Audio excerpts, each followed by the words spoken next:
Michael Jordan missed over 9,000 shots in his career. He lost nearly 300 games, and he was cut from his high school basketball team. He once said, "I have failed over and over again in my life, and that is why I succeed." And today I want to let you know that we can learn a lot from Michael Jordan and other athletes who have failed to turn our failures in life into successes.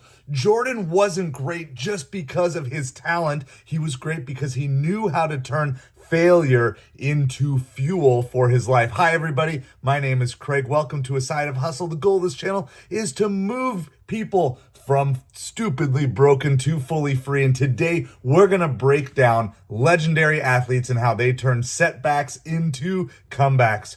First of all, we are going to talk about that failure is feedback. Tom Brady, the infamous GOAT, according to many people, of quarterbacks in the National Football League, was drafted 199th overall, considered a backup at best. But he turned that into motivation and became a 7-time Super Bowl champion. He said that you can be discouraged or you can learn from it. And so I know a lot of you out there today are watching this, trying to maybe get away from what's going on in your head and your life, but you can be discouraged by what's going on in your life, or you can instead make the changes, take that information, adjust, and move on to something better. That's something we're all about here on the channel. So make sure you hit that subscribe if that's the vibe that you need to have pouring into your life. The next thing is that consistency matters more than perfection. As a rookie, Kobe was shooting multiple air balls in a playoff game. Of course, the haters were saying, "Oh, he'll never be any good." But instead of making excuses, he spent that entire summer training to get better so it would never happen again. He once said that everything negative, pressure, challenges, is an opportunity for me to rise. And look, I can tell you, I've gotten caught up in bad, negative thought patterns in my head before. And even today, every once in a while, they want to creep back in like, "Hey, you're not good enough. You can't do it." But I know that those are lies that are just holding me back from what I want to be. The best in life, the best people in life aren't perfect, but they keep showing up and they keep putting the practice in so that way they are ready to shine when their moment comes.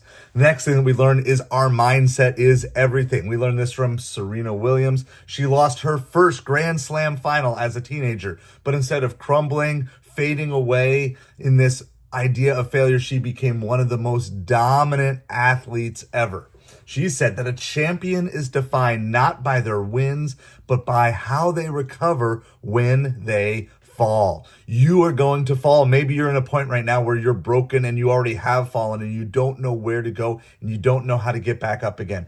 But I'm going to tell you this, your doubt is going to kill more dreams than failure ever will. It's fine to try again and get up and fail again and get up and fail again. What it's not fine to do is to just stay down. Build unshakable confidence that you know you can build things out from here. Speaking of building things out and changing a mindset, we've got a brand new school community that we are building. We're so excited. We're talking about how to have mind transformation, grow your mental health and your mental strength, as well as a bunch of other areas in life in there. So click on that link in the description below. Sign up over. It is free, always will be free. I would love to see you over there so we can dig in even deeper on this. All right, the next thing is this. We learned that work ethic is more important, or at least is important to maximize your natural talent. We learned this from Usain Bolt. He is considered, or was considered at least for the longest time, the fastest man alive. But people forget that he lost races early in his career. But he trained like a machine and he dominated in 3 straight Olympics. One of his famous quotes is, "I trained 4 years to run 9 seconds." And I think a lot of times we don't have that attitude to say, "Look, I'm willing to put in the time. I'm willing to put in the effort." I know with me and this YouTube channel, so often I'm just like, "Oh, you see all these other creators and they have thousands of thousands of views on every one of their videos. And I'm like, why should I try? But why? Because I'm training. I'm training to get better. I'm training to make better videos. And I'm going to do the best I can with what I have today. And I'm going to keep working to get better from every step forward. But that's the attitude we need to have in every area of our life, especially the areas where we get stuck. And I've heard this quote many times, and I've shared it with other people, and I'll share it with you. Hard work beats talent when talent doesn't work hard. You might not be the most talented, but you can outwork other people, but you're going to have to make the decisions to do that. The next thing is this: short memory leads to a big vision and big opportunities down the road. We learned this from Tiger Woods. He had a personal collapse. He had a career collapse. He had injuries. He had controversy. Everybody, or at least most people, thought that his career was over.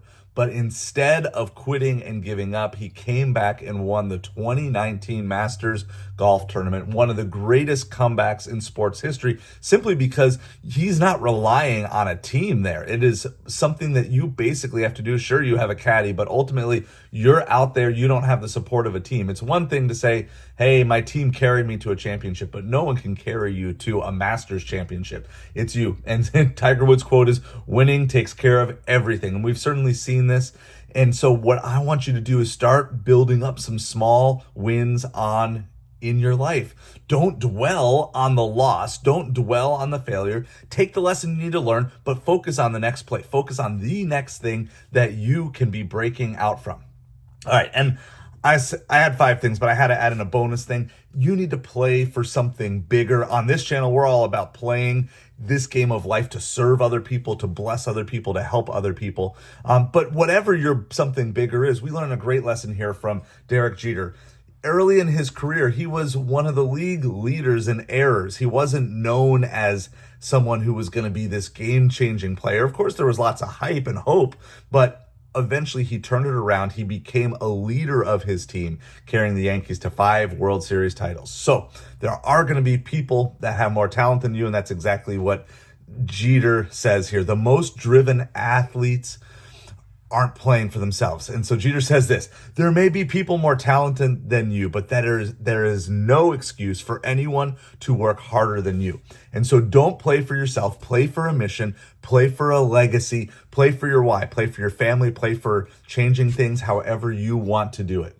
So we started with Michael Jordan's failures, but ultimately today, nobody is talking about his failures in terms of his long-term legacy, but it's only because he kept going and he kept pushing. He didn't see them as failures. He saw them as steps towards success. And I can tell you that you and I today can do the same thing. So now it's your turn. What's one lesson from sports that's going to help you push through failure? I would love for you to share it here or in our school group. Let's talk soon.